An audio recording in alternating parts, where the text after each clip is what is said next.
नमस्ते बच्चों। आज हम परिसर एक परिवहन व्यवस्था के बारे में जानेंगे। परिवहन अर्थात एक स्थान से दूसरे स्थान पर जाना। बच्चों, पुराने समय में अर्थात आदि मानव के समय मनुष्य बोझा ढोने के लिए स्लेज गाड़ी या स्वतः अपने कंधों या सिर पर बोझा ढोया करता था और परिवहन यानी एक स्थान से दूसरे स्थान पर जाने के लिए वह पैदल जाता था। परंतु एक बार उन्होंने लुढ़कते हुए पत्थर को देखा, तब उन्हें पहिए के आविष्कार की सूझी। अब पत्थर से तो पहिया नहीं बन सकता था, इसलिए उन्होंने लकड़ी के लट्ठों को गोल काटकर उसमें बीच में छेद कर कर पहिया बनाया और इस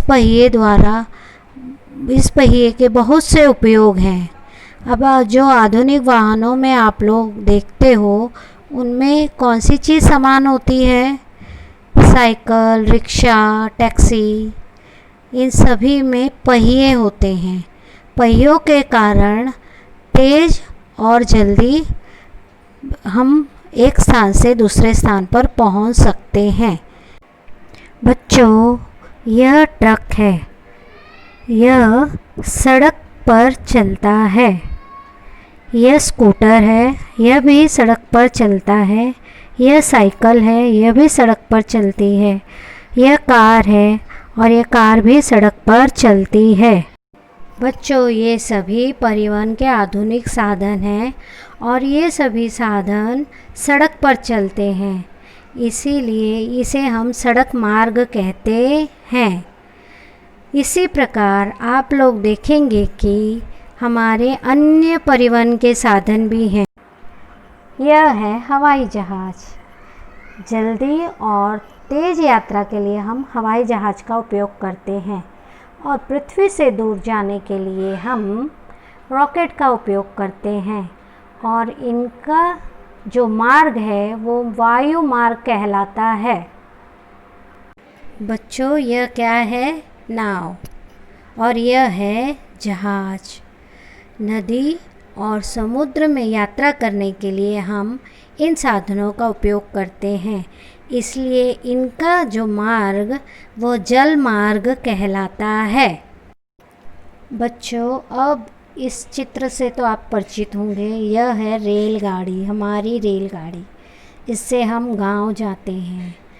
हमें दूर की लंबी यात्रा जब करनी है तो हम रेलगाड़ी का उपयोग करते हैं और रेलगाड़ी का जो मार्ग है वो रेल मार्ग कहलाता है।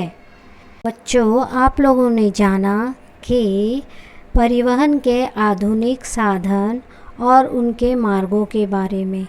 तो केवल हम उनके द्वारा परिवहन नहीं करते, जो हमारे उपयोगी सामान हैं जिनकी हमें आवश्यकता होती है, वो भी हमें इन परिवहन के साधनों द्वारा ही प्राप्त होते हैं। बच्चों, परिवहन के आधुनिक साधन आने के बावजूद हम कई स्थानों पर जैसे दुर्गम और बर्फीले प्रदेशों में याक का उपयोग किया जाता है, जबकि रेगिस्तान और मरुस्थल में ऊंट और कहीं कहीं तो पालकी का उपयोग करके पहाड़ी और पर्वतीय क्षेत्रों में पालकी का उपयोग भी आज भी किया जाता है परिवहन के लिए। परिवहन के साधनों के कारण ही आज हमारा जीवन बहुत ही सुखमय हो गया है।